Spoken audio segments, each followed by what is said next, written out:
এই 6টা বিষয় যতক্ষণ সংগঠিত না হবে ততক্ষণ পর্যন্ত কিয়ামত সংগঠিত হবে না। আমাদের উপরে যেটা চাপায়া দেওয়ার ষড়যন্ত্র করতেছে, এতকাল তো এক অবস্থা ছিল, প্রকাশ্য দুশমন ছিল, এখন তো এমন এক ষড়যন্ত্র চলতেছে, কি হচ্ছে অভ্যন্তরে দেশের মানুষের খবর নাই। দেশ বেইচা দিল না, ইসলাম বেইচা দিল না, কোন জালেম খালকাইটা কুবির আনলাম তার ঠিক আছে নাকি? কারণ একটা জাতিকে ধ্বংস করার জন্য অস্ত্র যতটা কাজ করে তার চাইতে সভ্যতা, কালচার, ওই জাতির সংস্কৃতি ধ্বংস করে দেওয়া এটা আরো বেশি কাজ হয়। পাশ্চাত্য কালচার কি বলে? ওইখানে মা, ছেলে, ভাই, বোন, বাবা, মেয়ে জেনা করাকে এটা কোনো খারাপ কিছু মনে করে না। মায়ের চাহিদা পূরণ করাকে ছেলে মনে করে ভালো কাজ। কিন্তু মুসলিম কালচার এটা আমরা কল্পনাও করি না, স্বপ্নে দেখলে পরের দিন ঘৃণায় নিজেরে রাখতে পারি না। এত নিকৃষ্ট একটা কাজ তাদের দ্বারা হয়। মুসলিম সমাজে এমনটা হয় না, তবে এমনটা তো হয় যেই মা জীবনের সর্বস্ব ত্যাগ করে সন্তানকে লেখাপড়া শেখায়, ওই সন্তান যখন টাকা পয়সার মালিক হয়, গাড়ি বাড়ির মালিক হয়ে যায়, ওই সন্তানের কাছে তার মা বোঝা হয়ে যায়। কত জায়গায় দেখি মাকে গোয়াল ঘরে শুয়ে রাখছে, ছেলের 5 তলা বাড়ি। কত জায়গায় এমন মা যদি কাজ না করে খানা দেয় না। কত জায়গার ঘটনা এমন, কয়েক ভাই মিলে মাকে বস্তায় বইরা নির্জনে এক জায়গায় ফালায় রাখছে। বলেন তো সমাজে সময়ের সাথে সাথে মায়ের সাথে, পিতার সাথে এই ধরনের আচরণ কমে না বাড়ে? কিয়ামতের আগে এগুলো বাড়বে, বাড়ুক। তবে আমাদের কি করণীয়? এই কাজটা যেন আমাদের মাধ্যমে না হয়, কোন ইনশাআল্লাহ। মা বাবা সবচাইতে বড় নেয়ামত। মা বাবার দোয়ার চাইতে সন্তানের জন্য বড় মূল্যবান আর কোনো কিছু হতে পারে না। আর মা বাবার সাথে যারা খারাপ আচরণ করে, নবীজি বলেন আল্লাহ তাআলা প্রত্যেকটা পাপের শাস্তি দেওয়ার ক্ষেত্রে বিলম্ব করেন। তার মানে দুনিয়ায় পাপ করছে, মূল শাস্তি দিবে আখিরাতে। কিন্তু মা বাবার সাথে যদি কেউ খারাপ আচরণ করে, মা বাবার হক যদি নষ্ট করে, অসৎ আচরণ করে, ওই শাস্তি আখিরাতে শুরু হবে এমন নয়, দুনিয়ায় থাকতে এই শাস্তি আল্লাহ দেওয়া শুরু করে দিবে। এজন্য সাবধান, মা বাবার সাথে খারাপ আচরণ করব না। এই হাদিসের অংশ বলার মূল উদ্দেশ্য ছিল হাদিস থেকে আপনাদের সামনে এই কথাটা বলা যে কিয়ামত কখন হবে নবীও জানেন না, জিবরাইলও জানেন না। তবে নবীজি সাল্লাল্লাহু আলাইহি ওয়াসাল্লাম আমাদেরকে কিয়ামতের অনেকগুলো আলামত জানায় দিয়েছেন। আলামত সম্পৃক্ত একটি হাদিস আমি আপনাদের খিদমতে পাঠ করেছি। এই হাদিসের মধ্যে নবীজি সাল্লাল্লাহু আলাইহি ওয়াসাল্লাম 6টা বিষয়ের কথা বলেছেন। নবীজি বলেন এই 6টা বিষয় যতক্ষণ সংগঠিত না হবে ততক্ষণ পর্যন্ত কিয়ামত সংগঠিত হবে না। কয়টা বিষয়? 6টা বিষয়। 1 নাম্বার, নবীজি সাল্লাল্লাহু আলাইহি ওয়াসাল্লাম বলেন লা তাকুমুস সাআতু হাত্তা ইউকবাযাল ইলম। নবীজি বলেন কিয়ামত ততক্ষণ সংগঠিত হবে না যতক্ষণ না ইলম উঠায়া না নেওয়া হবে। তার মানে কিয়ামতের আগে ইলম উঠায়া নেওয়া হবে। প্রথম কথা হলো ইলম আল্লাহ কিভাবে উঠায়া নিবে। ছোটবেলায় আমরা গল্প শুনতাম, গল্প। সব গল্পই তো আর সত্য হয় না। গল্প হইলেই কি সত্য হয়? সত্য হয় না। আমরা ছোটবেলায় গল্প শুনতাম, কিয়ামতের আগে আল্লাহ কোরআন হাদিস উঠায়া নিবে, এইভাবে শুনতাম। কিভাবে উঠায়া নিবে? গল্পে বলতো যে একদিন ইমাম সাহেব ফজরের নামাজে ইমামতির জন্য দাঁড়াবে, তাকবীরে তাহরিমা আল্লাহু আকবার বলে হাত বাঁধবে, সানা পাঠ করবে, আউযু বিল্লাহ বিসমিল্লাহ পড়বে। বলেন তো এরপরে ইমাম সাহেব কোন সূরা পড়ে? আরো জোরে কোন সূরা? সূরা ফাতিহা। কিন্তু অবস্থা এমন, ইমাম সাহেব ঠায় দাঁড়ায় আছে, কিছু কয় না। ইমাম সাহেব যদি কেরাত ভুলে যায় অথবা নামাজে যদি ভুল হয়, ইমাম সাহেবকে পেছন থেকে মুসল্লিরা স্মরণ করায়া দেয়। রোজার মাসে তারাবি পড়া হয়, হাফেজ সাহেব একটানা পড়ে যায়, উনি খেয়াল করতে পারে না পৃষ্ঠা চলে গেছে আর এক জায়গায়, মুসাব্বা লাইগা 3 পারা থেকে 25 পারায় গেছে গা, উনি টের পায় না, কিন্তু পেছন থেকে হাফেজ সাহেব সতর্ক করে দেয়। অনেক সময় রুকু থেকে উইঠা দাঁড়াইছে, সব শেষ করছে, 1 রাকাত শেষ করে আবার দাঁড়াইছে, সূরা ফাতিহা শেষ করছে, পরের পৃষ্ঠার শুরু মনে করতে পারে না। যখন এই রকম মনে করতে পারে না, ভুলে যায়, পেছন থেকে মুক্তাদি স্মরণ করায়া দেয়। অবস্থা হলো এমন, ইমাম সাহেব সূরা ফাতিহা কইতে পারে না, মুসল্লিরাও কইতে পারে না, ভুলে গেছে। ইমাম সাহেব এবার নামাজ ছেড়ে দিয়া মসজিদের তাক থেকে কোরআন হাতে নিয়া সূরা ফাতিহার উপরে একটু নজর বোলানোর ইচ্ছা করলো। কোরআনটা যখন খুলছে, তাকায় দেখে, হায় হায়, কোরআনের পাতাগুলোর মধ্যে কোনো লেখা নাই, সব লেখা উধাও হয়ে গেছে, গোটা কোরআনের পাতাগুলো সাদা হয়ে গেছে। ছোটবেলায় শুনতাম এইভাবে রাতের বেলা হঠাৎ করে আল্লাহ কোরআন হাদিসের লেখা উঠায় নিবে, কিন্তু বাস্তবতা এমন নয়। ইলম কিভাবে আল্লাহ উঠায় নিবেন নবীজি সেটা জানায় দিয়েছে। ইলম আল্লাহ কিভাবে উঠাবে, এই চা থাকলে একটু চা দিয়ে যদি থাকে, চিনি ছাড়া রং চা ভালো হয়। ইলম আল্লাহ কিভাবে উঠায় নিবেন নবীজি জানায় দিয়েছেন। রাসূল আকরাম সাল্লাল্লাহু আলাইহি ওয়াসাল্লাম বলেন, ইন্নাল্লাহা লা ইয়াকবিদুল ইলমা, আল্লাহ তাআলা ইলম উঠায় নিবেন না, ইনতিজাআন ইয়ানতাজিউহু মিনাল ইবাদ, আল্লাহ তাআলা তার বান্দা, আরেক বর্ণনায় আসছে নাস, মানুষ, আল্লাহ তাআলা তার বান্দাদের অন্তর থেকে একত্রে ইলম আল্লাহ উঠায়া নিবেন না। তবে কেমনে আল্লাহ ইলম উঠায়া নিবেন? নবীজি বলেন, ওয়ালাকি ইয়াকবিদুল ইলমা বিকবদিল উলামা, বরং আল্লাহ তাআলা আলেমদেরকে উঠায়া নেওয়ার মাধ্যমে ইলম উঠায়া নিবে। কোরআন থাকবে, লেখা থাকবে, সব থাকবে, কিন্তু ওই কোরআন হাদিস বোঝার আর পূর্ণ আমল করার মানুষ থাকবে না। রাসূলুল্লাহ সাল্লাল্লাহু আলাইহি ওয়াসাল্লাম এক হাদিসের মধ্যে বলেন, ইউশিকু আইয়াতিয়া আলান নাসি জামান লা ইয়াবকা মিনাল ইসলাম ইল্লা ইসমুহু ওয়া লা ইয়াবকা মিনাল কুরআন ইল্লা রাসমুহু। নবীজি বলেন, অচিরেই এমন এক জামানা আসবে, যেই জামানায় ইসলাম শুধু নামে মাত্র থাকবে। ইসলাম নামে মাত্র থাকবে, প্রকৃতপক্ষে ইসলাম কারো মধ্যে থাকবে না। সংখ্যা হবে লাখ লাখ, কোটি কোটি। আমরা অনেক সময় হিসাব করি যে পৃথিবীতে 250 কোটি মুসলমান, সময়ের সাথে সাথে সংখ্যা বাড়তেছে। আমরা চিন্তা করি আমাদের দেশে 92, 93, কেউ বলে 95% মুসলমান। বলি, মুসলমানের সংখ্যা এত সংখ্যা আছে ঠিক, কিন্তু মাগার পরিপূর্ণ ইসলাম আমাদের মধ্যে নাই। ইসলামের অন্যান্য হুকুম আহকাম রাখেন একদিকে, বলেন তো জবান খুলে, ঈমানের পরে সবচাইতে গুরুত্বপূর্ণ ইবাদতের নাম কি? জোরে কোন, আরো জোরে বলেন কি? নামাজ। নামাজ কি বছরে একদিন না সপ্তাহে একদিন? হ্যাঁ, প্রতিদিন কয়বার? আরো জোরে কোন কয়বার? প্রতিদিন 5 ওয়াক্ত নামাজ ফরজ করছে কে? আল্লাহ ফরজ করছে। বাংলাদেশের সমীকরণ 3.5 লক্ষের উপরে মসজিদ। জুমার দিন সব মসজিদগুলো ভরপুর।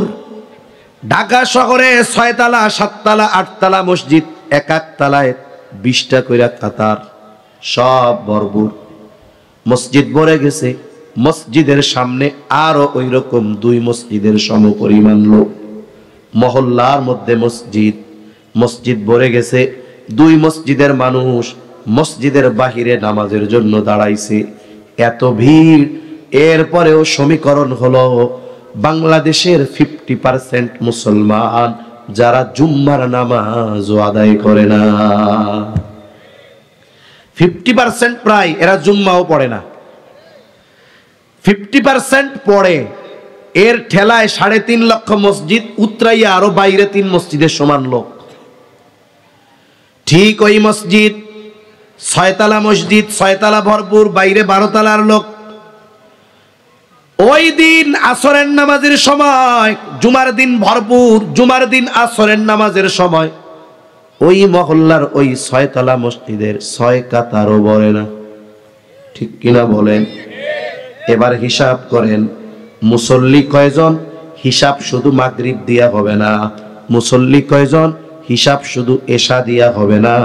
প্রকৃত মুসল্লির হিসাবের সময়টা হলো ফজর। এখন যদি ফজরের নামাজের হিসাব করি, বলে গোটা বাংলাদেশে যত মুসলমান আছে এর মধ্যে সর্বোচ্চ 7 থেকে 8% মানুষ ফজরের নামাজ পড়ে। এর মধ্যে দেখা যাবে 5 থেকে 6% হলো মাদ্রাসার ছাত্ররা, বাকি 2% সাধারণ মানুষ। একটু চিন্তা করে দেখেন, ঈমানের পরে সবচাইতে গুরুত্বপূর্ণ ইবাদত নামাজ, ইসলামের অন্যতম ভিত্তি এই নামাজ, এটাই আমরা ঠিকমতো আদায় করি না। আর পরিপূর্ণ ইসলাম আমাদের মাধ্যমে কেমনে মানা হবে?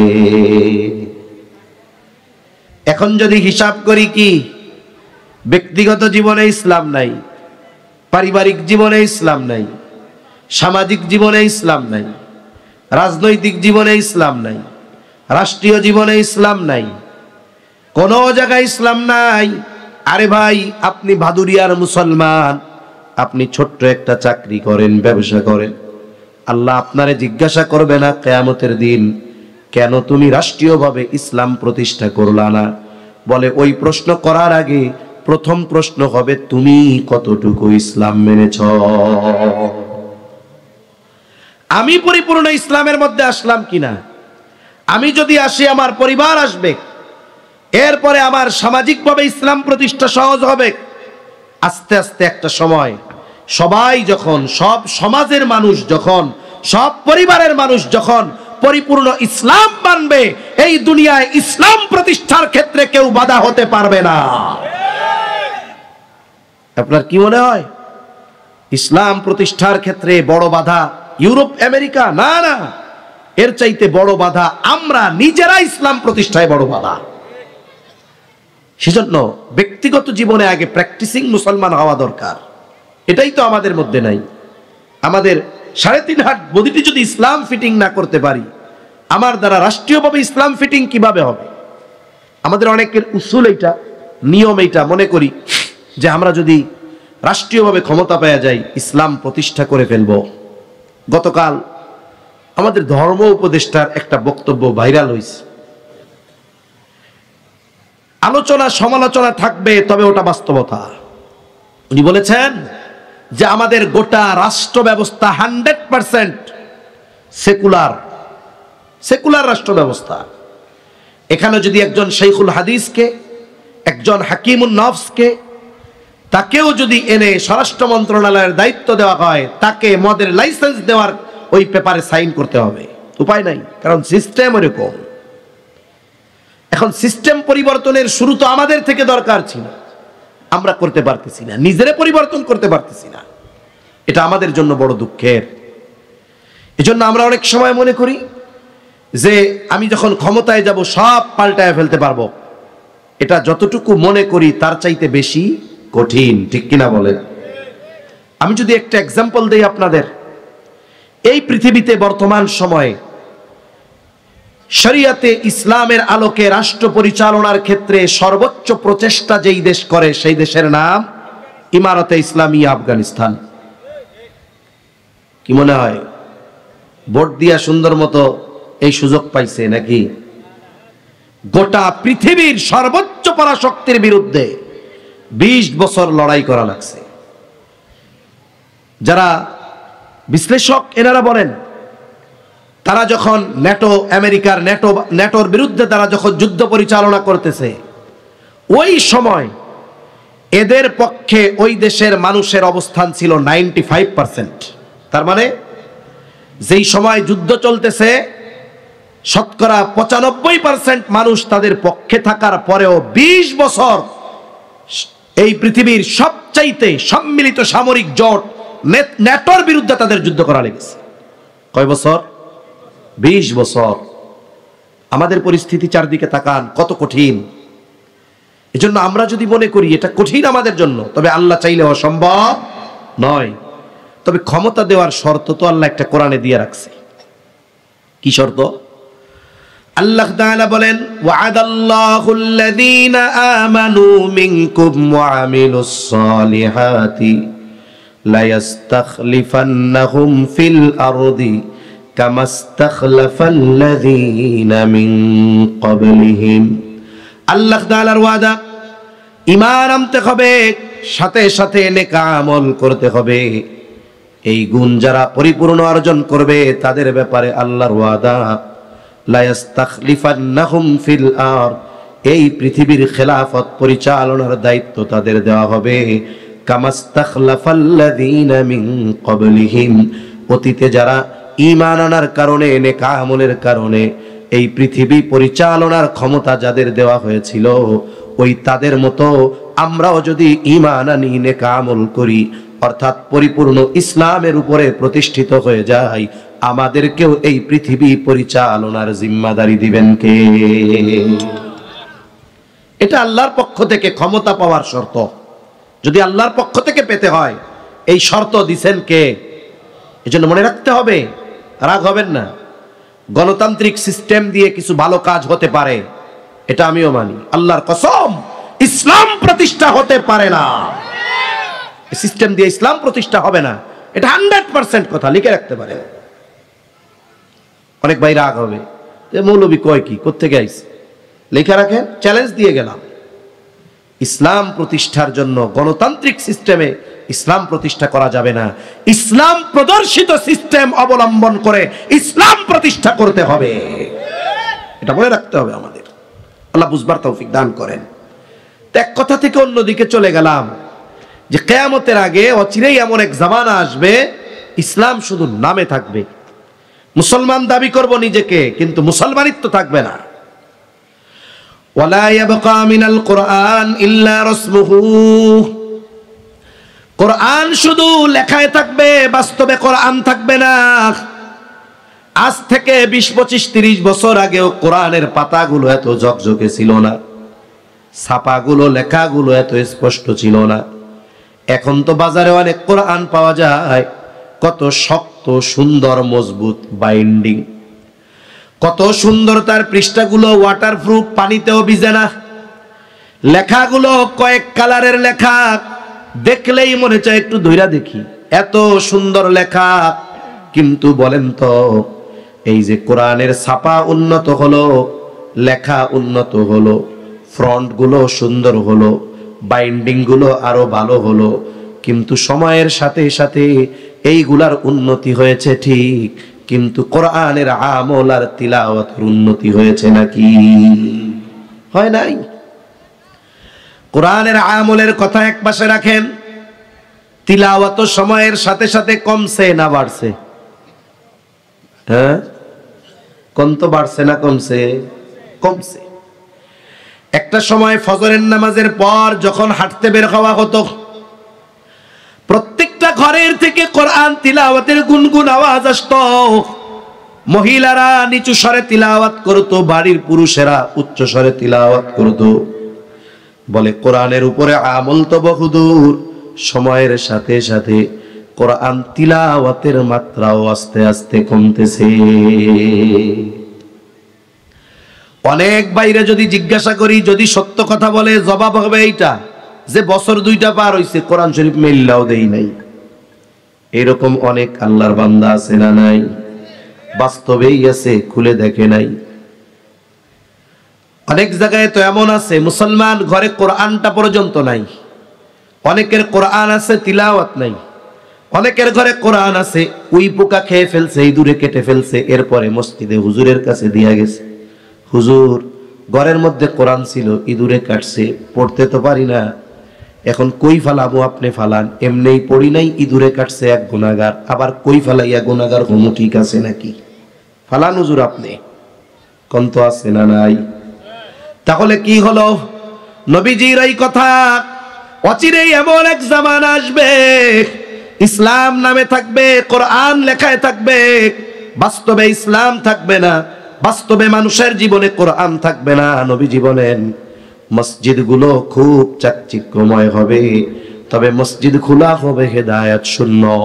মানুষেরা জাহেলদেরকে নেতা হিসাবে গ্রহণ করবে, তাদের কাছে ফতোয়া জানতে চাইবে, ওই জাহেল ফতোয়া দিবে, যে ফতোয়া অনুসরণ করবে সে যেমন গোমরাহ হবে, যে ফতোয়া দিবে সেও গোমরাহ হবে। তাহলে আমার হাদিসের দিকে চলে যাই। নবীজি বলেন ততক্ষণ পর্যন্ত কিয়ামত সংগঠিত হবে না যতক্ষণ না ইলম উঠিয়ে না নেওয়া হবে।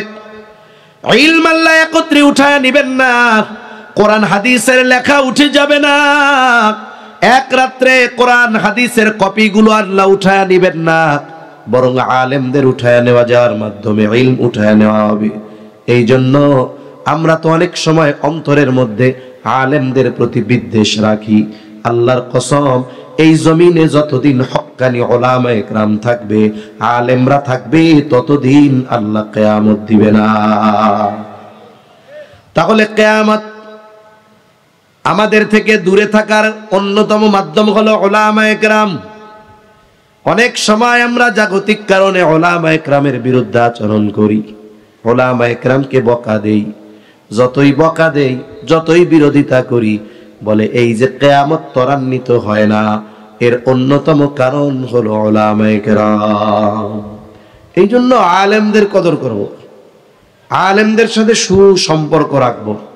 জাগতিক কারণে কোনো আলেমকে আমি শত্রু জ্ঞান করব না, শত্রু মনে করব না, ইনশাআল্লাহ। কোন আল্লাহ তৌফিক দান করেন। এরপরেও সময়ের সাথে সাথে অতীতের আলেম যারা চলে যাবে, পরবর্তীতে তাদের মতো আসবে না।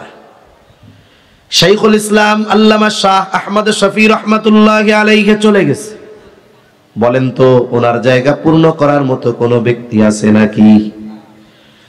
মুফতি আব্দুস সালাম চট্টগ্রামী রহমাতুল্লাহি আলাইহি চলে গেছে, ওনার জায়গা পূরণ করার মতো কেউ নাই। শাইখুল হাদিস আল্লামা আজিজুল হক রহমাতুল্লাহি আলাইহি চলে গেছে, ওনার জায়গা পূরণ করার মতো কেউ নাই। ধারাবাহিকতার ক্রমান্বয়ে আস্তে আস্তে একটা সময় ওনাদের মতো কোরআন সুন্নাহ বোঝা ইলম আমলওয়ালা লোক দুনিয়ায় থাকবে না। এইভাবেই আল্লাহ তাআলা আলেমদের উঠিয়ে নিয়ে যাওয়ার মাধ্যমে ইলম উঠায় নিয়ে যাবে। 2 নাম্বার, নবীজি সাল্লাল্লাহু আলাইহি ওয়াসাল্লাম জানায় দেন ওয়া তাকসুরাজ জালাজিলু, কিয়ামতের আগে ঝলঝলা বেড়ে যাবে। যতক্ষণ না মাত্রাতিরিক্ত ভূমিকম্প না হবে ততক্ষণ কিয়ামত সংগঠিত হবে না। এখন ভূমিকম্প কেন সংগঠিত হয়? ভূতাত্ত্বিক যারা তারা বলেন পৃথিবীতে আমরা বসবাস করি পৃথিবীর উপরিভাগে, আমরা পৃথিবীর উপরে বসবাস করি, তবে আমাদের সবার বসবাস স্থল একত্রিত নয়। এমন নয় যে আমরা সবাই যারা বসবাস করি সবাই একটা জায়গার উপরে থাকি, এমন না। বরং এই পৃথিবীতে অনেকগুলো প্লেট আছে, এগুলোকে বলে টেকটনিক প্লেট। মনে করেন বোঝানোর জন্য, এই যে একটা প্লেট, এইটার উপরে এশিয়া মহাদেশ, আলাদা আর একটা প্লেট, এটার উপরে আফ্রিকা মহাদেশ, আর একটা আলাদা প্লেট, এটার উপরে ইউরোপ মহাদেশ। এইভাবে আলাদা আলাদা এক একটা জায়গার উপরে আমরা বসবাস করি। এই প্লেটগুলো পাশাপাশি অবস্থানরত এবং এগুলো ভূগর্ভে এদের চলাচল হয়, চলাচল মানে নড়াচড়া করে। কতটুক নড়াচড়া করে?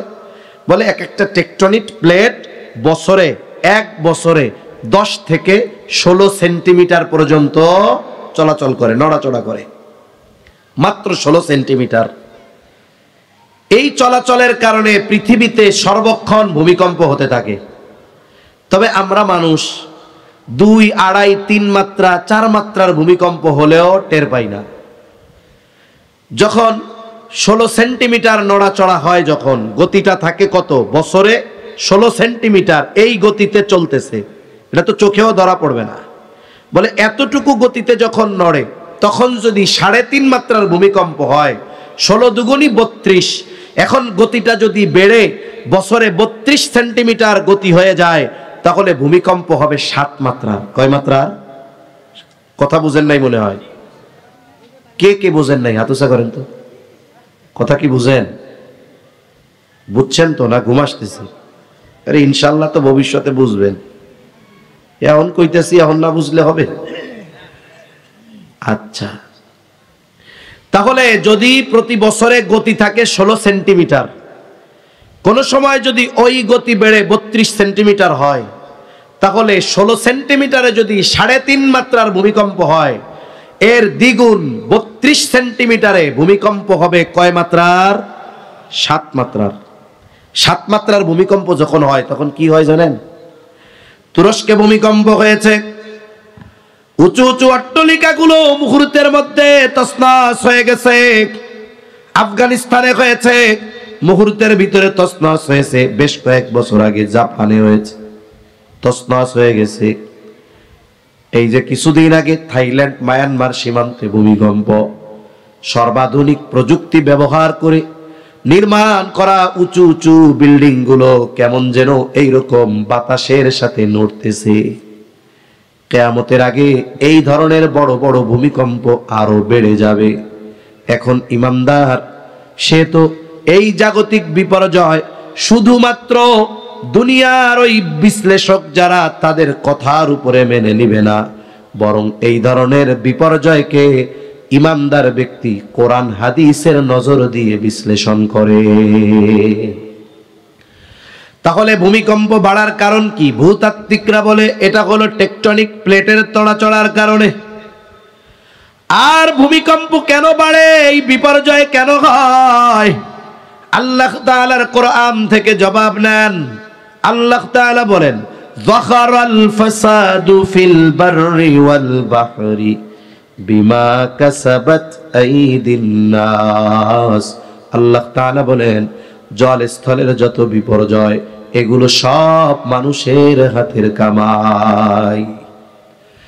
তার মানে ভূমিকম্প, অতিবৃষ্টি, অনাবৃষ্টি, সিডর, আইলা, লাইলা, জলোচ্ছ্বাস, সুনামি, যা কিছু বলেন না কেন, এগুলো হওয়ার কারণ হলো আমরা, আমাদের পাপ। ঠিক কিনা কোন? তবে একটা বিষয় মনে রাখতে হবে, আল্লাহ তাআলা ভূমিকম্প দিয়া, সিডর, আইলা, লাইলা দিয়া আমাদেরকে সমূলে শেষ করে দিতে চান না। এগুলো কেন দেয়? বলে এগুলো দিয়ে আল্লাহ সতর্ক করে যে বান্দা, তুমি পাপের পথ থেকে ফিরে আমার দিকে আসো। আল্লাহ তাআলা বলেন, লিউযীকাহুম বা'দাল্লাযী আমিলু লাআল্লাহুম ইয়ারজিউন। আমাদের আমলের কারণে এই শাস্তি কেন আল্লাহ সাধন করায়? আল্লাহ বলেন, লিউযীকাহুম বা'দাল্লাযী আমিলু লাআল্লাহুম ইয়ারজিউন, যাতে করে তারা প্রত্যাবর্তন করে, ফিরে আসে পাপের পথ থেকে। কার পথে? জোরে বলেন, আল্লাহর পথে। এজন্য ভূমিকম্প বাড়ার অন্যতম কারণ হলো পাপ। এখন কোন কোন পাপ বাড়লে ভূমিকম্প বাড়তে পারে? নবীজির অনেক হাদিসের মধ্যে জানায়া দিয়েছেন, ভূমিকম্প বাড়ার, ভূমিধসের অন্যতম কারণ সমাজে যখন পাপাচার, অনাচার বেড়ে যায়, যখন ওজনে কম দেওয়া বেড়ে যায়, জুলুম বেড়ে যায়, মদপান বেড়ে যায়, অশ্লীলতা, বেহায়াপনা, নিত্য বেড়ে যায়, সমাজে যখন এইগুলা বাড়ে, তখন ভূমিকম্প বেড়ে যায়। আগের চাইতে ভূমিকম্প বাড়ছে কেন? বলে বদআমল বেড়েছে না কমেছে? অবস্থা তো এমন দেখলাম, যেই বিষয়গুলো রাষ্ট্র কর্তৃক নিষিদ্ধ, এমন বিষয়গুলো রাষ্ট্রীয় পৃষ্ঠপোষকতায় হয়। ঠিক কিনা? লালনের মেলায় কি দেখলাম? কয় রাষ্ট্রীয়ভাবে গাঁজা খাওয়ার পারমিশন দিতে হবে, অথচ মাদকের বিরুদ্ধে জিরো টলারেন্স। আর ওই জায়গায় মদের গাজার আসর হবে, প্রোটোকল দেওয়া লাগতেছে। গজব বাড়বে না কমবে? আমার তো ভয় হয়, ওই পাশেই তো পারমাণবিক বিদ্যুৎ কেন্দ্র, ওইটা যদি ব্লাস্ট হয় কি অবস্থা হবে আল্লাহ জানে। এমনিই তো দেশের মেগা প্রকল্পগুলোর মধ্যে মেগা দুর্নীতি হয়েছে, যার কারণে মেট্রো রেলের মতো সেনসিটিভ একটা প্রজেক্ট, এইখানেও নিম্নমানের ম্যাটেরিয়ালস ব্যবহার করা হয়েছে। আফসোসের ব্যাপার, ওইটা সিটকে একজন পথচারীর মাথায় পড়ছে, সে স্পট ডেড, 150 কেজি ওজন। এটা যদি মাথায় পড়ে, এটা তো বেঁচে থাকা অসম্ভব। আফসোসের ব্যাপার, কি পরিহাস করা হলো ওই পরিবারের সাথে। উচিত তো ছিল সুষ্ঠু তদন্ত করা, কেন এমনটা হলো। এই নিম্নমানের ম্যাটেরিয়ালসের অনুমোদন কে দিল, কারা ইম্পোর্ট করলো, কাদের ইশারায় এটাকে এই জায়গায় দেওয়া হলো, তদন্ত করে বের করে কঠিন শাস্তি দেওয়ার দরকার ছিল। আমাদের গভর্নমেন্ট কি করলো, দায় সারা 5 লাখ টাকা ওই নিহত পরিবারকে দিয়ে তারা দায় মুক্তি নিয়ে নিল। অথচ এই বাজারে স্বর্ণের দাম 2.5 লাখ টাকা। ঠিক কিনা কর? একটা মানুষের জীবনের দাম মাত্র 5 লক্ষ টাকা। তা রাষ্ট্রীয় পৃষ্ঠপোষকতায় পাপ বাড়তেছে। এখন বলেন তো, সময়ের সাথে সাথে ভূমিকম্প বাড়বে না কমবে? তবে খবরদার, এই পাপ যেন আমার আপনার মাধ্যমে না হয়। সমাজে বাড়বে পাপ, রাষ্ট্রে বাড়বে পাপ, রাষ্ট্রীয় পৃষ্ঠপোষকতায় বাড়বে পাপ, কিন্তু আমার আপনার নিয়ত থাকবে যেই সব কারণে আল্লাহ তাআলা জলে স্থলে বিপর্যয় দেয়, এই ধরনের কোন কাজ আমরা করব না ইনশাআল্লাহ। এই যে বড় বাজার, ভাইদেরকেও ঠিক থাকতে হবে, ব্যবসায়ী ভাইদের, যে আমরা মানুষকে ফাঁকি দিব না, ওজনে কম দিব না, 2 নম্বরটারে 1 নম্বর বলে বিক্রয় করব না। কারণ ব্যবসা এটা রিজিকের 10 ভাগের 9 ভাগ ব্যবসার মধ্যে আল্লাহ রাখছে। একজন ব্যবসায়ী ব্যবসার মাধ্যমে শুধু সম্পদ উপার্জন করতে পারে তা নয়, বরং সে তার নীতি নৈতিকতাকে টিকিয়ে রাখার মাধ্যমে এই ব্যবসা তার জন্য ইবাদতে পরিগণিত হয়।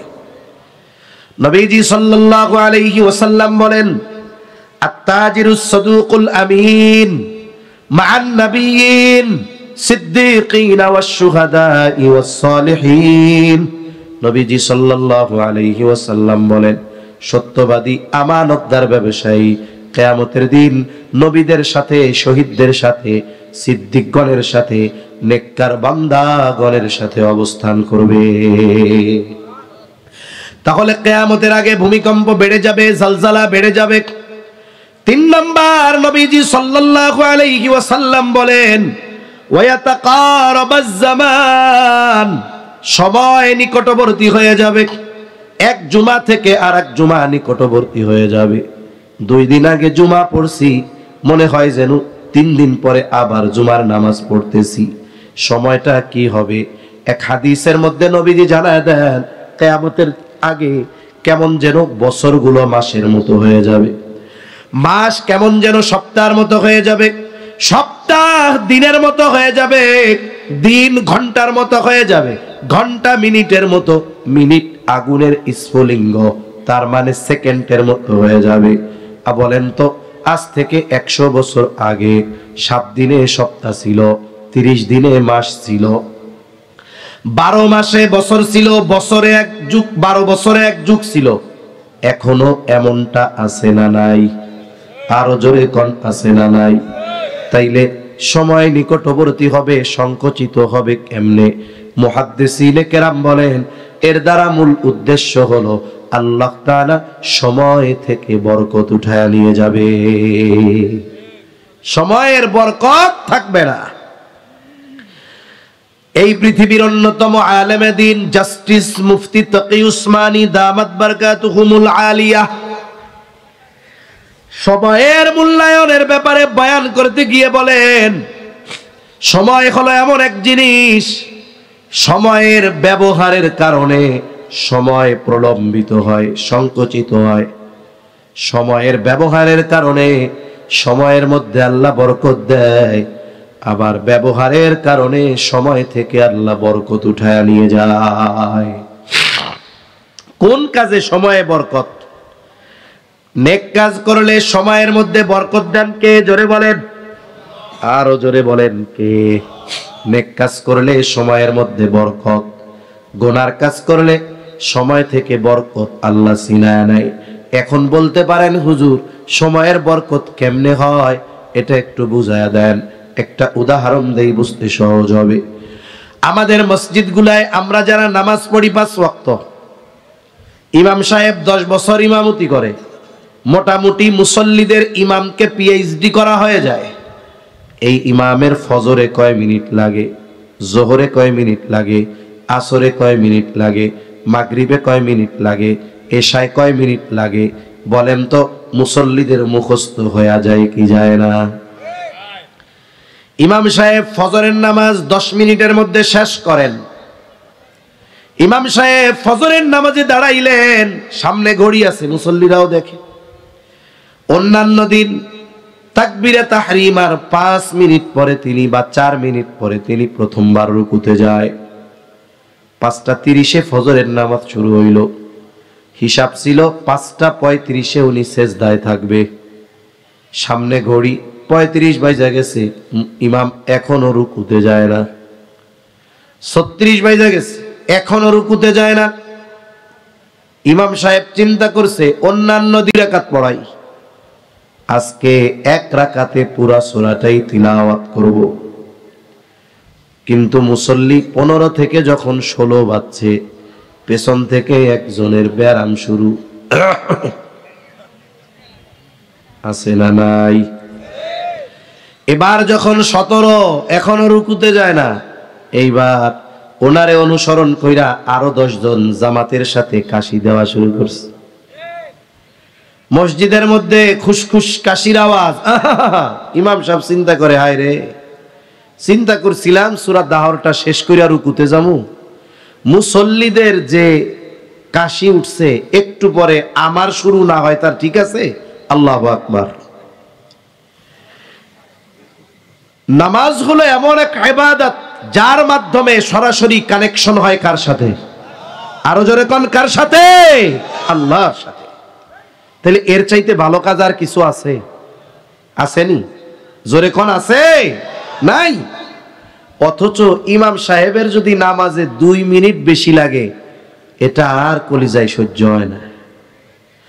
অথচ ওই আল্লাহর বান্দা মসজিদ থেকে বের হয়ে চায়ের দোকানে বসছে 6টার সময়, এক বসায় 9টা বেজে গেছে, কষ্ট হয় না। এই 3 ঘন্টা চায়ের দোকানে বৈশা কি করছে? বলে টেলিভিশনে খবর দেখছে, গীবত করছে, বদনাম কইছে, এরে ক্ষমতায় বসাইছে, ওরে ক্ষমতায় নামাইছে। এই যে 3টা ঘন্টা গুনার কাজ করলো, বেহুদা কথাবার্তা বললো, গীবত করলো, অন্যের দোষ বর্ণনা করলো, বলে এই 3 ঘন্টা গুনার কাজে চলে গেছে, সে টের পায় না। অথচ কোরআন শরীফ ধরায় দেন, 2 পৃষ্ঠা পড়বে 5 মিনিটে, 6 মিনিটের মাথায় মাজা ব্যথা, কোমর ব্যথা, গলা ব্যথা, জিহ্বা ব্যথা। আর বসে থাকা যায় না হুজুর, কত কবে না। রোজার মাসে তারাবি পড়ে, বছরে একটা মাস, খোঁজে কোন মসজিদে তাড়াতাড়ি হয়। এক মসজিদে বিতির আর তারাবি সহ 35 মিনিটে শেষ হয়। পরের দিন আইসা কয়, হুজুর কি তারাবি পড়ান বুঝলাম না, আপনাকে 36 মিনিট লাগে যায়, আর ওরা 35 মিনিটে শেষ করে ফেলে। কালকের থেকে যদি 34 মিনিটে না হয়, তাইরা এই মসজিদে নামাজও পড়বো না, টাকা পয়সাও দিব না। 2টা মিনিট বেশি মসজিদে থাকবে, এটা সহ্য হয় না। এই 2 মিনিট অনেক লম্বা মনে হয়, ঠিক কিনা বলেন? জুমার দিন দেখেন, কোনো মতে ঠেল্লা ঠুল্লা ইমামের সাথে কোনো মতে রুকু ধরে, দেরি কইরা আসলি, আরে একটু সুন্নাত টুন্নাত পইরা ধীরে সুস্থে যা, সালাম ফিরাইতে দেরি, সালাম ফিরাইয়া মুখটা সোজা করার আগে পেছন দিকে দৌড় দিবে কেমনে? মনে হয় যে এই 5-6 মিনিট ওর গার মধ্যে আগুন ধরে গেছে, ঠিক কিনা কন? এই সময়টা অনেক লম্বা কেন লাগে? তাহলে ভালো কাজে ব্যয় হচ্ছে এই জন্য। আর চায়ের দোকানে ঘন্টার পর ঘন্টা চলে যায়, ফেসবুকে ঘন্টার পর ঘন্টা চলে যায়, কষ্ট লাগে না কেন? কয় এটা তো গুনার কাজ, এই সময় দ্রুত চলে যায়, বরকত শূন্য হয়ে যায়। এই সময় হলো, হায়াত হলো আল্লাহ প্রদত্ত দামি নেয়ামত গুলার মধ্যে অন্যতম নেয়ামত। মানুষ যখন মারা যায়, যেই মানুষ দুনিয়ায় নেকের কাজ করে নাই, ভালো কাজ করে নাই, ও মারা যাওয়ার পরে আল্লাহ তাআলার কাছে আফসোস করে দোয়া করে। মরা মানুষ কথা বলে, তবে আমরা শুনতে পারি না। শোনে কে? আল্লাহর নামে এত আস্তে কোন কে? জোরে কোন কে? আল্লাহ। মরা মানুষ কথা বলে, যদি দুনিয়ার মানুষ শুনতে পাইতো, নবীজি বলেন, তাইলে দাফন কাফন বাদ দিয়া দিত ভয়ে। যেই মানুষগুলো দুনিয়ায় সময়কে কাজে লাগায় নাই, সময়গুলা গোনার কাজে কাটায়া দিয়েছে, চায়ের দোকানে ওয়াহেতুক মজলিসে কাটায়া দিছে, ওই মানুষগুলো মৃত্যুর পরে সময়ের মূল্য বুঝতে পারবে, কিন্তু করার কিছু থাকবে না। ওই মানুষগুলো আল্লাহর কাছে দোয়া করে বলে, আয় আল্লাহ, আয় রব, লাউলা আখরতানি ইলা আজালিন করিব। ও রব, যদি আমাদেরকে কিছু সময়ের জন্য অবকাশ দেওয়া হইতো, আবার যদি কিছু মুহূর্তের জন্য দুনিয়ায় পাঠায়া দিতেন, একটু হায়াত দিয়া যদি দুনিয়ায় পাঠাইতেন মালিক। দুনিয়ায় সময় ছিল, সম্পদ ছিল, কিন্তু দান সদকা করি নাই। সময় ছিল, নামাজ পড়ি নাই। সময় ছিল, দ্বীনি কাজে সময়গুলারে ব্যয় করি নাই। ও মালিক, আবার যদি একটু সুযোগ দিতেন দুনিয়ায় যাওয়ার, আবার যদি একটু হায়াত দিতেন, ফাআসাদদাকা ওয়া আকুম মিনাস সালিহিন, আমার ওই সম্পদগুলো থেকে দান করতাম, নেক আমল এত বেশি করতাম যে আমি সৎ কর্মশীলদের অন্তর্ভুক্ত হয়ে যাইতাম। বলেন তো, ওই সময় ওই ব্যক্তি যত আবেগ নিয়ে, দরদ নিয়ে আল্লাহর কাছে একটু সময় চাইবে, যত দরদ নিয়ে চাক না কেন, একটা সেকেন্ডের জন্য তারে সময় দেওয়া হবে নাকি? আরো জোরে বলেন, দেওয়া হবে নাকি? তাইলে একটু নিজেরে প্রশ্ন করেন, ওই সময়ের জন্য মৃত্যুর পরে মানুষ কত আফসোস করবে। ওই সময় এখন আমার হাতে আছে, কেন আমি আমার সময়টারে চায়ের দোকানে কাটাই? কেন আমি আমার সময়টারে গোনার মজলিসে কাটায় দেই? কেন আমি আমার সময়টারে ফেসবুকে কাটায় দেই? আফসোস করতে হবে রে ভাই। ওই দিন সময়ের মূল্য বুঝে আসবে, কিন্তু করার কিছু থাকবে না। এই জন্য দুনিয়ায় থাকতে থাকতে সময়টাকে নেকের কাজের মাধ্যমে বরকতময় করব, কোন ইনশাআল্লাহ। 4 নাম্বার, নবীজি সাল্লাল্লাহু আলাইহি ওয়াসাল্লাম বলেন, ওয়াতাযহারাল ফিতান, কিয়ামতের আগে ফিতনা প্রকাশ পাবে। মুহাদ্দিসিনে কেরাম বলেন, এই ফিতনা দ্বারা উদ্দেশ্য হলো দাজ্জালের ফিতনা। দাজ্জালের আবির্ভাব না হওয়া পর্যন্ত কিয়ামত সংগঠিত হবে না। তবে দাজ্জাল হঠাৎ করে চলে আসবে না। দাজ্জাল আসার আগে একের পর এক দাজ্জাল আগমনের ক্ষেত্র তৈরি করার জন্য একের পর এক ফিতনা আসতে থাকবে। এই যে কাদিয়ানি ফিতনা, এটা দাজ্জাল আগমনের রাস্তাকে সুগম করতেছে। আহলে কোরআন ফিতনা, দাজ্জাল আগমনের রাস্তাকে সুগম করতেছে। এই উম্মতের উপরে ফিতনা কেমন ভাবে পতিত হবে? বলে, তসবির দানা ছিঁড়ে গেলে যেমন একটার পর একটা দানা জমিনে পতিত হয়, এই উম্মতের উপর একের পর এক ফিতনা আসতে থাকবে। আর সবচাইতে বড় ফিতনা হলো দাজ্জালের ফিতনা। নবীজি উম্মতের ব্যাপারে বড় রহম দিল। এই ফিতনা তো আসবে, তবে উম্মত কেমনে এই ফিতনা থেকে বাঁচবে? নবীজি সাল্লাল্লাহু আলাইহি ওয়াসাল্লাম আমল শিখায়া দিয়েছেন, দাজ্জালের ফিতনা থেকে কেমনে বাঁচবা উম্মত। নবীজি জানায় দেন, জুমার দিন সূরা কাহাফের আমল যারা করবে, কমপক্ষে সূরা কাহাফের প্রথম 10 আয়াতের আমল, নবীজি বলেন আল্লাহ তাআলা তাদেরকে দাজ্জালের ফিতনা থেকে হেফাজত করবে। ফিতনা তো দাজ্জালের ফিতনা থেকে হেফাজত করবে আল্লাহ। তবে উলামায়ে কেরাম বলেন, যেই আমল দাজ্জালের মতো মহা ফিতনা থেকে উম্মতকে হেফাজত করতে পারে, ওই আমল যদি উম্মত নিজের জন্য লাজেম বানায় নেয়, নিজের জন্য জরুরি বানায় নেয়, বলে আমরাও সূরা কাহাফের আমলটা নিজের জন্য জরুরি বানাবো, গোটা সূরা পারি না, কমপক্ষে 10 আয়াত পড়ব। কমপক্ষে কয় আয়াত? এ মিয়া, আপনি যদি আপনার মসজিদের ইমামকে বলেন যে ইমাম সাহেব আমরা তো কোরআন পড়তে পারি না, হুজুর তো কইলো হাদিসে আছে নাকি সূরা কাহফের কমপক্ষে প্রথম 10 আয়াতের আমল করলে আল্লাহ দাজ্জালের ফিতনা থেকে হেফাজত করে, আমরা তো পড়তে পারি না, আপনি একটু তিলাওয়াত করে আমাদের শোনান। আপনাকে মসজিদের ইমাম সাহেব বলবে নাকি যে সূরা কাহফের 10 আয়াত শুনতে হইলে আলাদা বেতন দেওয়া লাগবে? এ কথা বলবে? জোরে বলেন, বলবে? কিন্তু আমরা ইচ্ছুক না, এটা আমাদের জন্য আফসোসের। এজন্য বুজুর্গানে দিন বলেন সূরা কাহফের কমপক্ষে প্রথম 10 আয়াতের আমল কেমন লাজেম বানাবো, জরুরি বানাবো? না খাইয়া আল্লাহ চাইলে 2-4 দিন বেঁচে থাকা যাবে। কিন্তু আপনাদের গোটা দিনাজপুর নয়, গোটা বাংলাদেশে এইরকম একজন লোক দেখান, শ্বাস প্রশ্বাস, অক্সিজেন নেওয়া, কার্বন ডাই অক্সাইড ছাড়া এই নিবেও না ছাড়বেও না, এইভাবে 10টা মিনিট বাইচা থাকবে। কেউ চ্যালেঞ্জ নিতে পারবেন?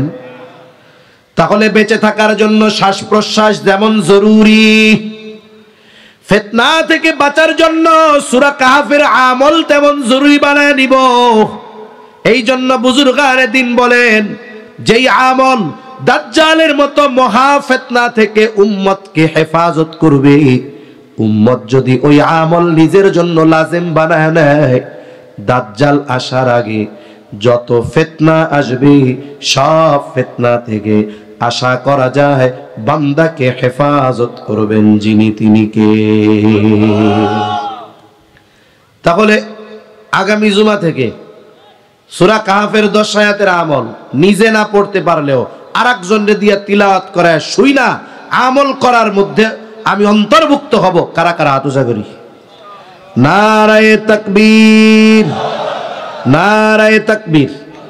মাশাআল্লাহ, মনে থাকে জানি। 5 নাম্বার, নবীজি সাল্লাল্লাহু আলাইহি ওয়াসাল্লাম বলেন ওয়া তাকসুরুল হারাজ ওয়া হুয়াল কাতলুল কতল। নবীজি বলেন কিয়ামতের আগে হারজ বেড়ে যাবে, যতক্ষণ না হারজ না বাড়বে ততক্ষণ পর্যন্ত কিয়ামত সংগঠিত হবে না। সাহাবায়ে কেরাম জিজ্ঞাসা করলো, ইয়া রাসূলুল্লাহ, আমরা তো প্রতি বছর যুদ্ধের ময়দানে হাজার হাজার মুশরিকদের হত্যা করি, এটাও কি হারজ নাকি? নবীজি বললেন, না, এটা হারজ নয়। হারজ হলো কতলুল কতল। হারজ যুদ্ধের ময়দানে কাফেরদের বিরুদ্ধে যেই হত্যা, এটা নয়, বরং হারজ হলো পারস্পরিক নিজেদের মধ্যে হত্যাকাণ্ড বেড়ে যাবে। মুসলমানদের মধ্যে হত্যাকাণ্ড বাড়বে। নবীজি বলেন প্রতিবেশী আর এক প্রতিবেশীকে হত্যা করবে, ভাই ভাইকে হত্যা করবে, ছেলে বাবাকে, বাবা ছেলেকে হত্যা করবে। সম্প্রতি সময়ে অনেকগুলো ঘটনা দেখলাম, বাবা ছেলেরে হত্যা করছে। সম্ভবত পরশুদিনে একটা ঘটনা দেখেছি, বাবার সাথে ছেলের একটা ঘড়ি নিয়ে কথা কাটাকাটি হয়েছে। কি নিয়া? একটা ঘড়ি নিয়া। এটাকে কেন্দ্র করে একটা সময় সন্তান বটিয়ার দা দিয়া বাবারে কুপাইয়া হত্যা করে ফেলছে। আত্মীয় স্বজন পারস্পরিক হত্যাকাণ্ড বাড়বে, পারিবারিক কারণে হত্যাকাণ্ড বাড়বে, সামাজিক রাজনৈতিক কারণে হত্যাকাণ্ড বাড়বে। এই দেশে এমনও ঘটনা ঘটছে, 2 টাকা দোকানদার বাকি পায়, 2 টাকা বাকি চাইছে, এই ক্ষোভে হত্যা করে ফেলছে। হায় রে আফসোস, আফসোস। গতকালকের ঘটনা সম্ভবত লক্ষ্মীপুরের এক মাদ্রাসায় 13 বছরের হেফজখানার ছাত্র, 26 পাড়ার হাফেজ, 26 পাড়া। বিকাল বেলায় ছাত্ররা ক্রিকেট খেলে, বল খেলে। খেলাধুলার সময় খেলাধুলাকে কেন্দ্র করে অনেক সময় একটু মনোমালিন্যতা হয়। আমরাও ছোটবেলায় খেলাধুলা করছি, মাঠের মনোমালিন্যতা মাঠেই শেষ, ওইটার পরে কোনো প্রভাব থাকতো না। 13 বছরের এক ছেলে, ওই 26 পাড়ার হাফিজে কোরআন, যে তার সাথে খেলাকে কেন্দ্র করে একটু তর্ক বিতর্ক হয়েছে। রাগে ক্ষোভে রাতের বেলায় 26 পাড়া হাফেজ যেই ছেলেটা, সে ঘুমায় আছে, 13 বছরের ছেলেটা ছুরি নিয়া নৃশংসভাবে তাকে জবাই করেছে। রামাগো সময় 13 বছরের পোলাপানের নাক দিয়া হিঙ্গুল জড়ত, ল্যাংটা হইয়া সাঁতার কাটত। 13 বছরে এখন হত্যা করে ফেলতেছে। হারাজ কি পরিমাণ বেড়েছে এই পৃথিবীতে। আমরা তো আফসোস করি গোটা পৃথিবীতে মুসলমানদেরকে কাফেররা মাইরা শেষ করে ফেলল। কিন্তু গবেষণা কি বলে, সমীকরণ বলে, এই পৃথিবীতে যদি কাফেরদের হাতে দৈনিক কথার কথা 100 জন মুসলমান হত্যার শিকার হয়, কয়শো জন? 100 জন। তাহলে এই পৃথিবীতে প্রতিদিন এক মুসলমানের হাতে অপর মুসলমানের হত্যাকাণ্ডের সংখ্যা কমপক্ষে 1000 হবে। এখন বলেন, কাফেররা মুসলমানদের হত্যা বেশি করে না মুসলমানেরা মুসলমানদের হত্যা বেশি করে? আমরা আমাদের নিজেদেরকে হত্যা বেশি করি।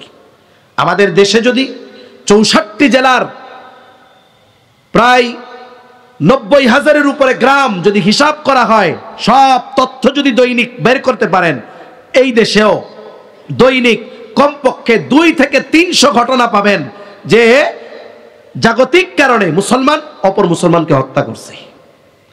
তাহলে সময়ের সাথে সাথে হারজ বাড়ে না কমে? অথচ নবীজি বলেন কিয়ামত ততক্ষণ সংগঠিত হবে না যতক্ষণ না এক প্রতিবেশী অপর প্রতিবেশীকে হত্যা না করবে। এই যে মুসলমানদের মধ্যে হত্যাকাণ্ড বেড়ে যাওয়া, এটা কিয়ামত নিকটবর্তী হওয়ার অন্যতম কারণ। হত্যাকাণ্ড বাড়বে, তবে আমাদের কি করণীয়? বলে আমরা হত্যাকাণ্ড তো বহুদূর, আমরা নিয়ত করব আমার জবান দ্বারা আমি একজন মুসলমান ভাইকেও কষ্ট দিব না। দুনিয়ার মধ্যে হতে পারে দলের পার্থক্য, মতের পার্থক্য। আপনি এক দলের সমর্থক, সে আর এক দলের সমর্থক। আপনার মতাদর্শ একটা, তার মতাদর্শ আর একটা হতেই পারে। আপনি এক বংশের, সে আর এক বংশের হতেই পারে। তবে আমাদের সকলের পরিচয় হলো আমরা মুসলমান। ঠিক কিনা বলেন? আমরা যদি মুসলমান হতে চাই রে ভাই, গরুর গোস্ত খাইলে আর মুসলমানই নিলেই মুসলমান হওয়া যায় না। সম্প্রতি সময় তো দেখতেছি উগ্র হিন্দুত্ববাদ যারা প্রতিষ্ঠা করতে চায়, তাদের যেই স্কিম, যেই লক্ষ্য, এর মধ্যে একটা হলো সরল মনা মুসলিম নারীদেরকে ফুসলিয়ে ফাসলিয়ে বিবাহের প্রলোভন দিয়ে ধর্ষণ করা, তাদের সন্তান তাদের গর্ভে দেওয়া, অথবা ধর্ষণ করে ধর্মান্তরিত করে বিবাহ করে ভারতে পাচার করে দেওয়া। শুনছেন না আপনারা বাবু আলামের কথা? আফসোস লাগে। ওদের বিরুদ্ধে আচরণ তো করব, সেটা তো আছে, কিন্তু মুসলমানের মেয়েরা কি দেখে ওদের কাছে যায়?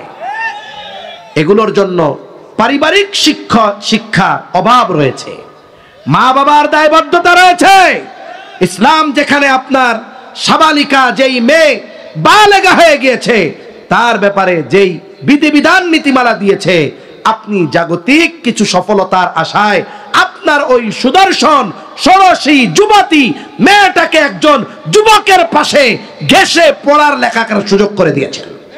এর জন্য আপনারা দায়ী। দায়বদ্ধতা মা বাবা এড়াতে পারবে না। অপরাধ শুধু এক পক্ষের থেকে সংগঠিত হয় না। আমি কেন সুযোগ দিব?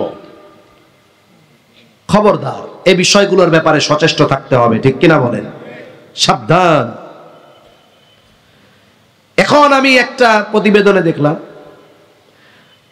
ওর পরিচয় গোপন করার জন্য শুধু নাম গোপন করে তা না, ডাক্তারের কাছে যাইয়া আগাটাও কাটতে আলায়।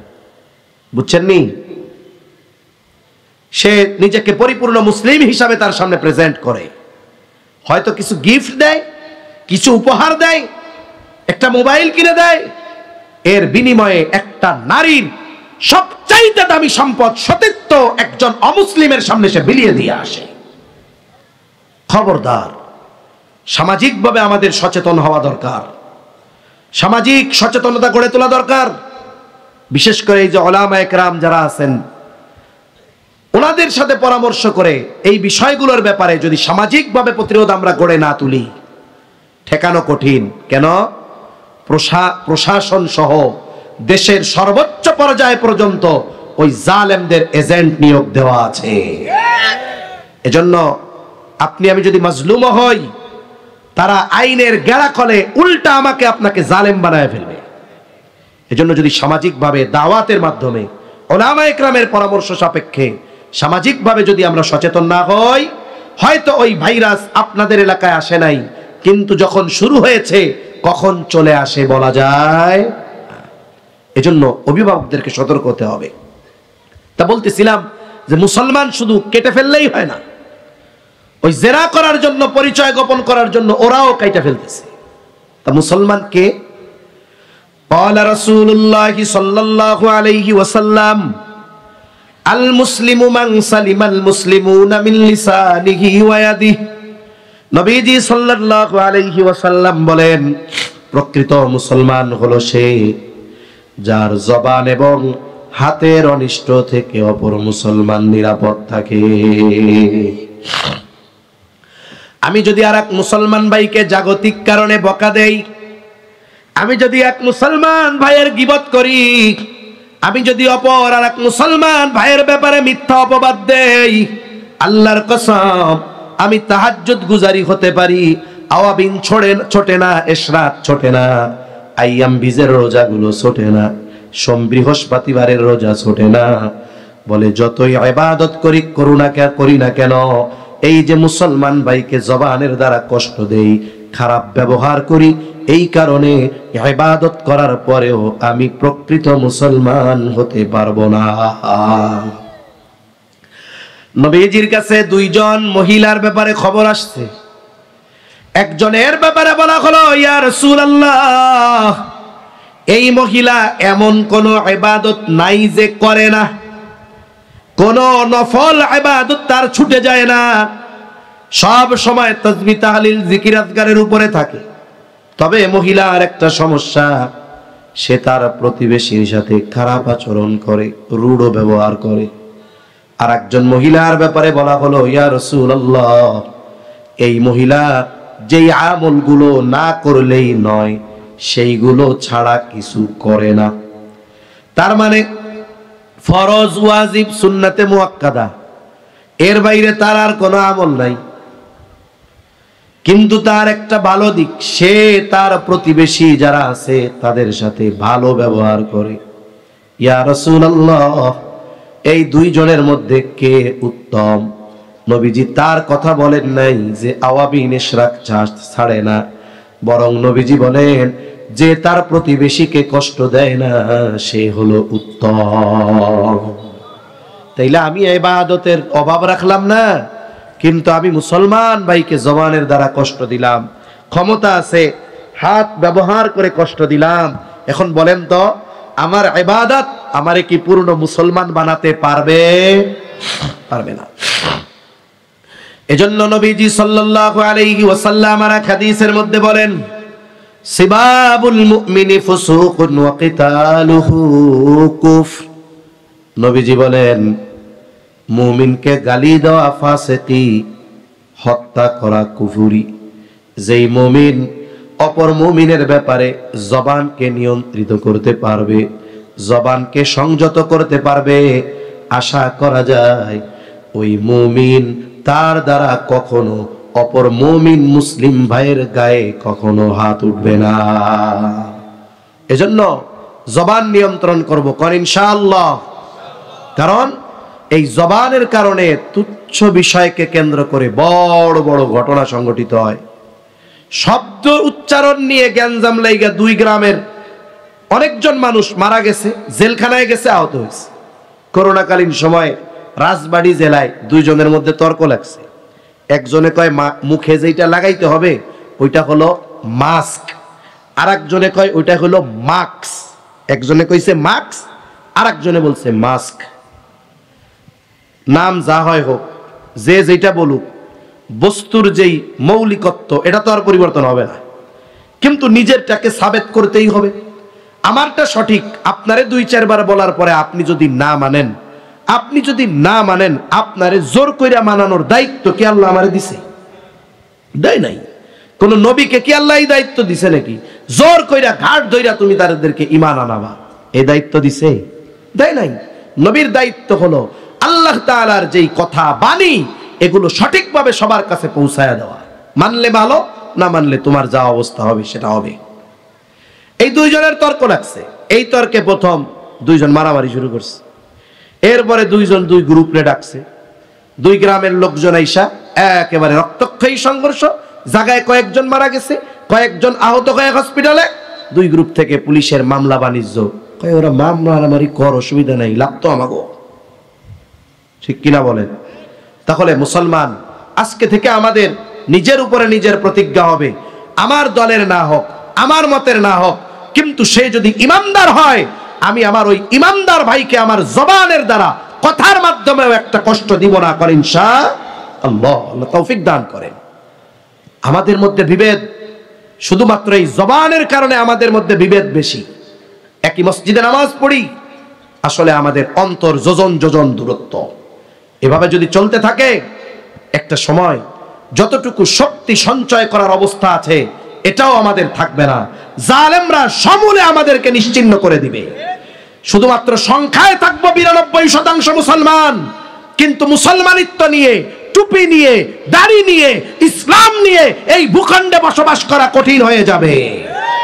এজন্য খবরদার, এক মুসলমান অপর মুসলমানের উপরে সর্বোচ্চ হৃদ্রতা প্রদর্শন করব আমরা। বলেন ইনশাআল্লাহ।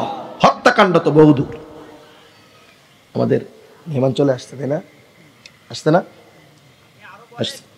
আচ্ছা, আলহামদুলিল্লাহ বলেন, জোরে বলেন আলহামদুলিল্লাহ। আমাদের আজকের এই ইসলামী মহাসম্মেলনের মধ্যমণি যিনি, জাগ্রত কবি আল্লামা মুহিব খান, যার প্রতিটা সঙ্গীত আমাদের হৃদয়ের মধ্যে এক ধরনের ভাব আনে, ইমানি জজবা নিয়ে আসে, ঠিক কিনা বলেন? হযরত চলে আসছেন, আমি আমার কথা গুছায় আনতেছি ইনশাআল্লাহ। তাহলে আজকে থেকে আমাদের প্রতিজ্ঞা কি? আমরা আমাদের জবান দিয়েও একটা মুসলমান ভাইকে কষ্ট দিব।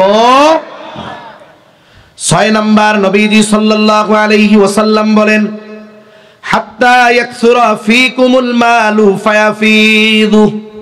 নবীজি সাল্লাল্লাহু আলাইহি ওয়াসাল্লাম জানায় দেন, যতক্ষণ না মুসলমানদের এই পরিমাণ সম্পদ হবে যে সম্পদ উপচিয়ে পড়বে, ততক্ষণ পর্যন্ত মুহাদ্দিসিনে কেরাম বলেন এই অবস্থা হবে তখন ঈসা আলাইহিস সালাম দাজ্জালকে হত্যা করবে। এরপরে গোটা পৃথিবীর আনাচে কানাচে ইসলাম ছড়িয়ে পড়বে। পৃথিবীর একটা মানুষ বাকি থাকবে না যে ইসলামের বাহিরে। আল্লাহ তাআলা জমিনকে সর্বোচ্চ উর্বর করে দিবেন, যথা সময়ে বৃষ্টি হবে, বরকত রহমত যথাযথ পরিমাণ আসবে, মানুষের সম্পদ এত পরিমাণ বেড়ে যাবে যে মানুষ আর একজনকে সাদকা করবে এমন কোন মানুষ সে খুঁজে পাবে না। তাহলে কিয়ামত কখন সংগঠিত হবে এর সুনির্দিষ্ট সময় যিনি জানেন তিনি কে? আরো জোরে বলেন কে? ওই 5টা বিষয়ের দিকে এবার চলে যাই, কথা শেষের দিক। আল্লাহ তাআলা বলেন, ইন্নাল্লাহা ইনদাহু ইলমুস সাআহ। কিয়ামত কখন সংগঠিত হবে এই ইলম একমাত্র আল্লাহ তাআলার নিকট। 2 নাম্বার, আল্লাহ তাআলা বলেন, ওয়া ইউনাজ্জিলুল গায়থ। বৃষ্টি তিনি নামান। মেঘ হলেই বৃষ্টি হয় না, বরং বৃষ্টি যিনি নামায় তিনি কে? অনেক সময় আমরা দেখি একেবারে দুপুরবেলা 12টা বাজে, একেবারে রৌদ্র উজ্জ্বল আবহাওয়া, হঠাৎ করে গোটা আকাশ কালো মেঘে মেঘাচ্ছন্ন। দুপুর 12টা, কেমন জানি মনে হয় এখন রাত 12টা। মানুষ প্রচন্ড ভয়ে ঘরে ফিরে চলে যায়। এই বুঝি এমন ঝড় হবে, বৃষ্টি হবে, সব কিছু তলায়া যাবে। কিন্তু কি দেখা যায়, 10-15 মিনিট পর আকাশটা হঠাৎ করে পরিষ্কার হয়ে গেছে, আবার সূর্য আলো দেওয়া শুরু করছে। তাইলে মেঘ হইছে কিন্তু বৃষ্টি হয় নাই।